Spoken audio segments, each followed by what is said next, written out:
The Vision with Execution show, my amazing, awesome guest, Paul AI Allen, who is the founder of Ancestry.com and SOAR Studios, and it's now rebranded to Workplace AI, if I understand correctly. Thank you, Paul, for being awesome and for being on my show. Thanks for inviting me, Adam. I've loved getting to know you the last year or so. Yeah, I've unintentionally had all of my guests so far on my podcast have been people I've invested in their companies. I guess those are the people that like me the most this year. And yeah, no, that's, but yeah, it's been awesome getting to know you as well. I've followed your career and your accomplishments since around 2000, and I was roughly 18 back at that point, and that's the first time I ever heard your name here in Utah County, and it's been an amazing experience for me to just sort of get within your circle as well. And so the very first episode I did on my podcast, one of the people whose name I said I wanted to have on was Paul Allen, and the whole thrust and the idea behind my show is creating visions in your mind and then executing on them has the propensity to turn them into reality. And I got that concept because Thomas Edison said vision without execution is hallucination. Mm-hmm. And so I intentionally said the very first episode of my podcast, here are the people I want to have on my show this year. And you were one of those people I named, and here you are. So the vision with execution is fulfilling itself. Well, I know people have vision boards, and then they look at those every day, and it starts to manifest in reality. I was in Grand Rapids, Michigan last week, 2 weeks ago on a Saturday, meeting with the former Congressman Justin Amash, who's one of the most principled members who's ever served in the U.S. Congress. And my Uber driver who took me to the airport after that lunch meeting said that 4 months ago he created a vision board, and the other day he was explaining it to someone and realized that 3 of the things on his vision board have actually happened, including the car he was driving. And he kind of had basically said, here's what I'm going to do, and then he kind of, forgot about it. But he was shocked a few months later to see that those dreams or visions that he had were already manifesting. And but yeah, I couldn't agree more. It's really, really important to execute. And sometimes my imagination is so vivid that it almost feels like it's done. I've actually had that experience where you're imagining a product or a feature, and it's so vivid, and you can almost taste it and smell it, and like, wow, that was awesome. But it hasn't really been brought into life for anyone else except in your own mind. And so execution, sometimes you've got some execution strengths, and then other times you have to surround yourself by people who are extraordinarily good at execution. And I'm kind of in the middle of doing both of those things with SOAR AI Studio and some of our subsidiary companies. Yeah, and I'm a big believer in the concept of who, not how, which is a Dan Sullivan book. I read that for the first time last year, and I think it marries perfectly with the idea that executing a vision into reality doesn't matter who is doing it, whether it's your vision or your team's vision or the CEO's, whoever's vision it is, can be executed into reality if you have the right people on the project. So yeah, that's exactly right. And I honestly, I think it's awesome that you were able to articulate the way that you have these ideas in your mind, sometimes how real they are to you.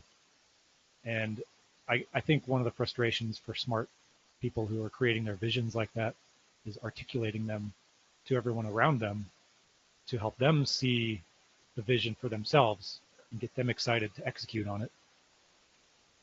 I agree completely, and I think that AI, because you have to communicate exactly what you need the AI to do in what sequence when you're asking it to generate something, the more carefully you explain step by step and then what the output is supposed to be, the more accurately it creates what you want it to. It's so exciting that since computers got the ability to understand and generate language, our ability to practice with a computer, practice communicating and organizing our thoughts and ideas into plans and broken down into tasks. It's like the better we are. A lot of engineers are so good at that already, but they might not be good with people or with communicating necessarily with people. But when you get a practice communicating clearly or not clearly with a computer, I think it's really good practice, because humans also need to receive clear communications and to align. And so I think we're about to embark on the greatest era of productivity in human history. I think those people who become really good at specifically explaining what they want to create, you'll have swarms of agents that can jump into action and basically do the work of humans, but at a much more accurate and fast pace. And so I think Sam Altman and others have been predicting that there'll be a one-person company that reaches $1 billion valuation because they'll have so many agents. Well, those agents have to be orchestrated. Each one will have to have very clear instructions. You do what, you do this by this such and such a time, and you're communicating and coordinating with this person or this agent. And so it's really an amazing time to be alive, where your ideas and hopes and dreams and visions can come into reality easier and faster than ever before, and probably at a lower cost, but also with a larger scale of potential impact. Yeah, for sure. And then I'm just going to take a second and talk about the concept of swarm. I've been thinking about that in a much scaled back version just today, because I'm the coach for my daughter's basketball team. And the girls at that level, the hardest things for them to do is to understand how to play defense and who they're supposed to guard and what they're supposed to do. And so I've been thinking to myself, what if I just had all the girls on my team just swarm the ball? Doesn't matter who's got it. So that's literally our defense for our next game. We're going to play swarm defense. And I have no idea how that's going to work out, but I've just been watching how distracted the girls can get from their job function. And if they're all contributing like 5 to 10% of their ability all at the same time on one task, then we should theoretically become way better a lot faster. And I know that that's not even close to the level of agentic AI doing swarming activities on a task, but the same type of thinking, I suspect, where you've got all these things that just need to be put to work and told specifically what to do. And if they're all coming at a task from a slightly different angle and all working together and they all know what the other thing is doing, that will increase productivity just by default. Does that make sense? Well, it does. I would love to hear how your girls' basketball game goes. I remember a coach of another girls' basketball team that did a full court press, and that was their defense, was like, we'll just guard the ball when it's tossed in, and we'll just do full court press. And they basically stole the ball and scored almost every play, and they were not very popular with the other teams. So I don't know if you'll completely dominate and celebrate, but then I don't know. It'll be interesting to see how other coaches and parents respond to the 5-on-1 defensive scheme you're coming up with. And that's always been the least of my concerns, is what other people think. And that's what you got to be when you're an entrepreneur. You just can't really care to any real extent. So I want all the people I have on my show, I give them an opportunity to answer 2 questions. And if we want to talk about anything else, that's totally fine. But the first question I always ask is, what is your vision for 2025? And that could be personal or business or the holding companies or whatever that happens to be for you. That's at the top of your mind right now. What is your vision for 2025? And then follow-up question is, how are you going to execute on that in 2025? So I want to pose that first question to you, Paul. What is your vision for 2025? It's two fantastic questions, Adam, and I'd love to hear all of the other guests' answers to those two questions. So I'm going to take a kind of a philosophical approach to that first question. So I'm going to be 60 in November. So I've lived a long time, and I had a lot of formative experiences when I was a kid. When I was a teenager, in my faith, I received a blessing that kind of talked about my life and my life work, and what would bring me a fulfillment. And I think I'm very fortunate to have a belief in a higher power, and also a belief that I'm loved and that I have a purpose on earth.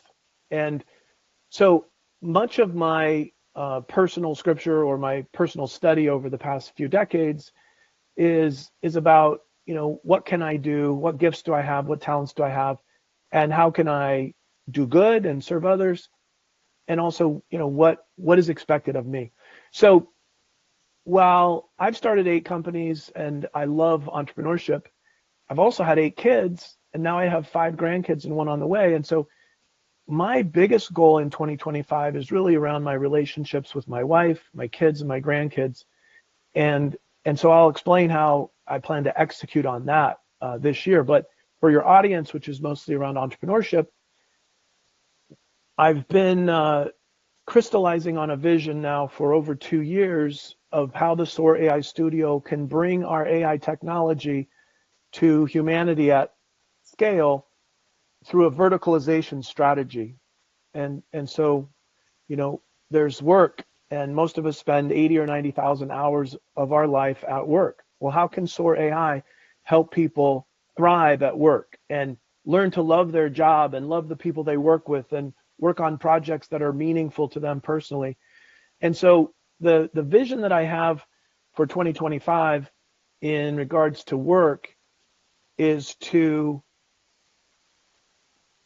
bring AI solutions to 8 or 10 different subsidiary companies to start having an impact on thousands or tens of thousands or hundreds of thousands of people through our workplace AI, through our founder portal.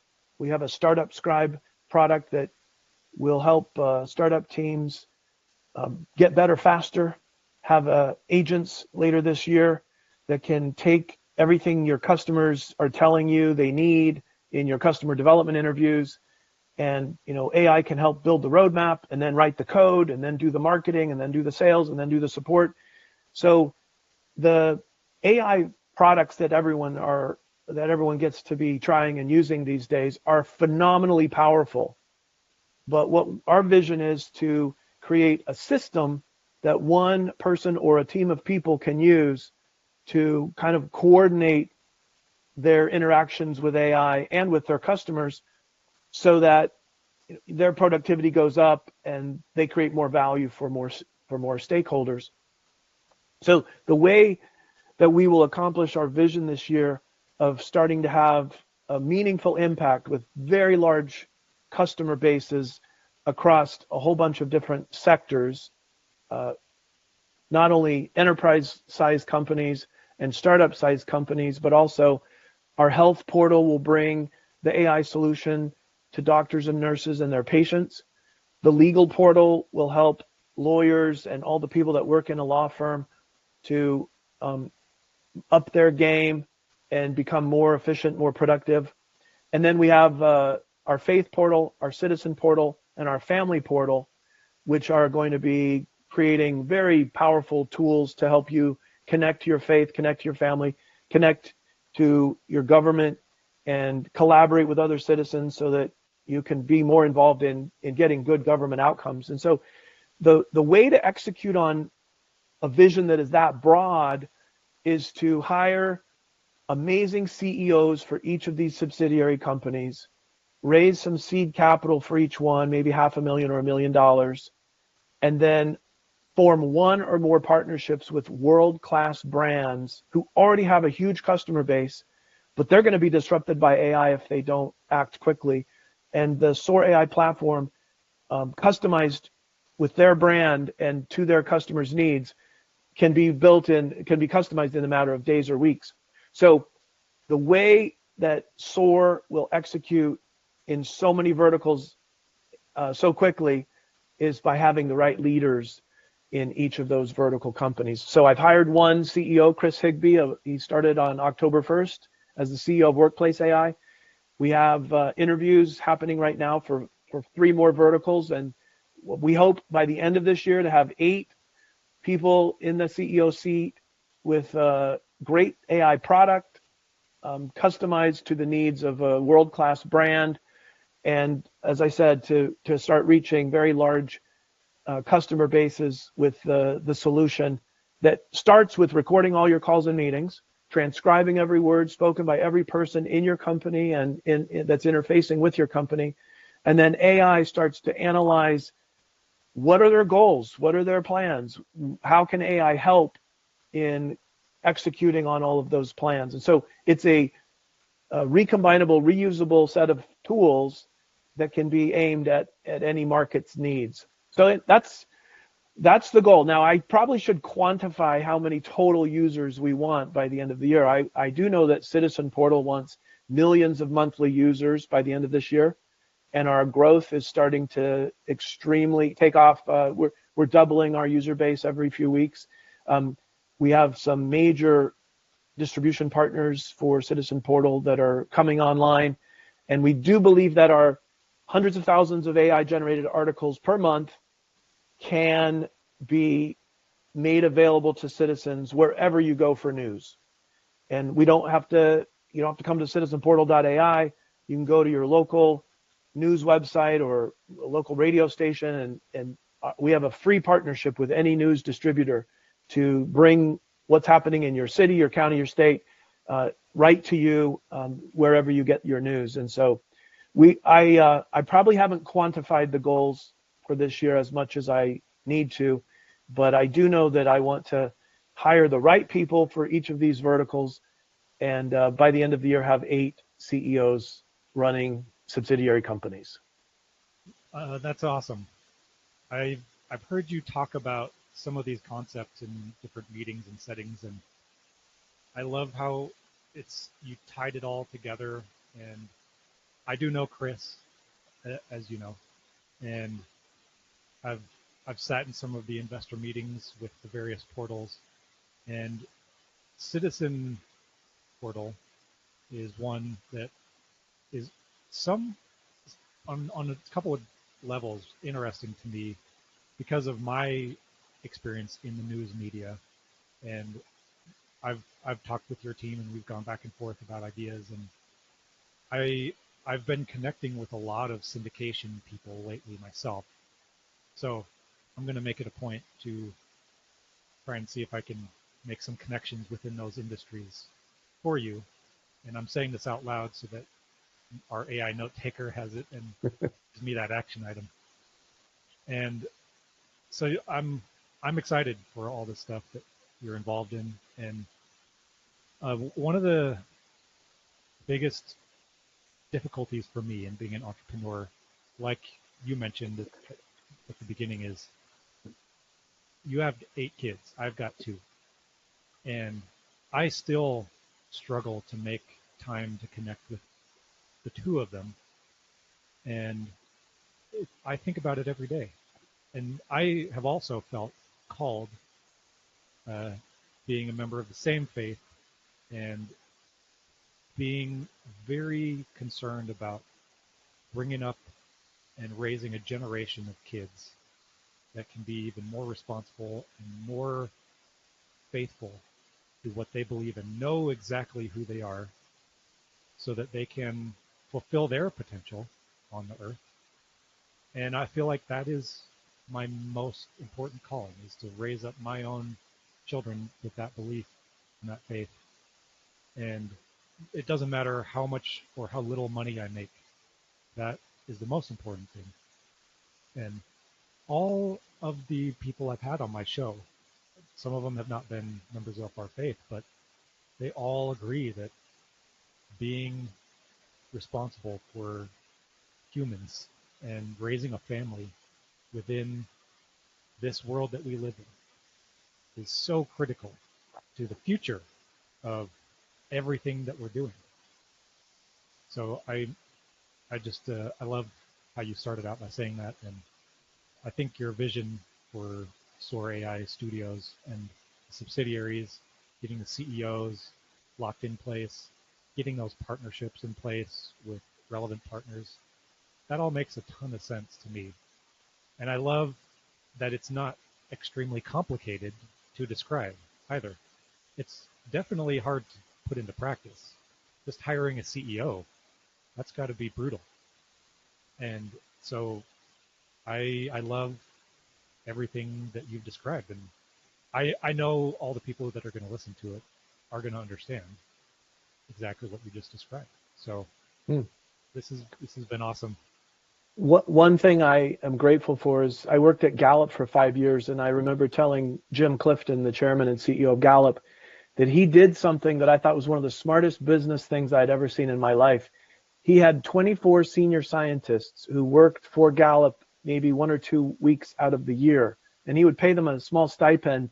But he had Nobel Prize winners, he had former Speaker of the House, former Defense Secretary, top-notch PhDs in academia, and he had this brain trust, and he could call any of them at any time and say, what questions should we ask the world for the next 100 years in our world poll? And when you have the smartest people on earth with all kinds of different specialties, you end up with some really great thoughts about what questions should we ask people in every country over the next 100 years. And so the world poll is amazing, but I took that model and I've now invited 24 of the smartest people I've ever met and the coolest people I've ever met to be advisory board members for SOAR AI Studio. And I'm meeting with them all on Friday. We meet every month, and they're going to help me find those CEOs. It's not something you can do on your own. You need to find experts and wonderful people. I have a friendship with Whitney Johnson. She's been rated the top talent coach in the world. She coaches CEOs of some of the biggest companies on earth. She's on my advisory board. Eric Ries, the author of Lean Startup, who kind of started the whole lean movement, he's on my advisory board. And so when you get talent like that helping you find who's the right CEO for our education portal, who's the right CEO for our friend portal that we hope to launch sometime in the future. And so every area of life that makes human life meaningful, we want to have a product and a platform and a CEO and partnerships to kind of go deep in that area. And then I started coding again. I coded in BASIC 30 years ago and Turbo Pascal. I coded in Python starting in 2013, and I did some coding for Gallup for a few years. But now I'm using some of the Copilot tools, and I'm starting to build the Jarvis AI that for my mobile phone that will help me keep my life priorities. So I start with my relationship with God, my wife and my kids. Those are the family relationships that matter most. And then I'll have relationships with CEOs of my subsidiaries and all of my investors. And then I'll have AI that helps me learn what I need to learn each day from all the podcasts and YouTube channels that are out there. But I also need AI to help me live physically healthy, financially a good steward of financial resources, and maybe AI that can help me save money and invest better. All of us will soon have an AI super intelligence that could advise us or assist us anytime we want. But what I'm excited most about is a single AI platform that you can call upon to navigate any part of life, whether it's health, finances, citizenship, your work in your church, or you're working with your family. And you should be able to program your AI to know what your ultimate priorities and values are, so that it doesn't fill up your day with workplace related stuff, and now you don't have time for your kids, or now you don't have time to vote, or time to attend a community event, or participate in a organized faith. And so I'm really excited about this kind of Uber AI that you get to design and customize, and I'm starting to code that myself on Replit, and I'll have a mobile app soon that will be drawing from all of our other portals, so that I can kind of intelligently design my day, my month, my year, and with intentionality, reach my full potential in all those areas of life that matter most to me. So I'm not a great coder and I'll never build the product we ship, but for a prototype that draws from all of our other projects, I'm so excited to be able to do that and kind of have an AI compass, a GPS to guide me through all the complications of the modern world, legal, medical. My goodness, if I have an AI that knows everything and knows who I am and what I want to accomplish in life, I'm very excited and optimistic that those of us who deploy an AI with us being in control rather than the AI algorithms that are controlling most people today, the billions of people addicted to social media and dopamine, and there's very powerful systems that are acting upon us rather than us using it as a tool to live our best life. And I feel like, Adam, this is the year where people will be able to start controlling and taking control of the tools and systems that exist, but doing it with intentionality about being your best self and living your best life, rather than having a device that you can't put down and you can't set it aside, and you're scrolling 7, 8, 9, 10 hours a day. You're playing games. You're hooked on all these good things that are fun, but in the long run, it's not the best use of your time. So our goal would be to give people an AI platform that lets you optimize your life and use your time in the wisest possible way to get the joyful outcomes that everybody hopes for: relationships, accomplishments, and service to leave the world better than you found it. And with an AI super intelligence, you'll be able to do a whole lot more than any of us ever imagined. That sounds like the best of all the coaches and vision boards that could possibly come into existence. That would be the ideal. And I know AI is disrupting everything everywhere, but ultimately for me, I also look at it as a tool that just helps me be better at the things I want to accomplish anyway. And I don't see it as a threat myself. I know a lot of people do, and I'm sure there's use cases where there's a definite threat. And I'm not smart enough to get into all that discussion, so we're going to table that. And I can see from your face you probably have some opinions on that. But I'm just excited as well to see where we can go with AI, and this is definitely the year to see how humans can use it to our ultimate efficiency. So it's kind of cool that we came from the industrial age through the information age, and I love that our epoch is named the age of intelligence. It's so cool. It's such a cool word. And intelligence on tap to help you with anything, like what machines did for labor, physical labor, the age of intelligence will do for imagination and creativity and execution in the digital world. So, and in the robotic world, I think we're still probably 2 or 3 years away from having millions of robots physically doing all kinds of work, but they'll be talking, walking, seeing, thinking robots.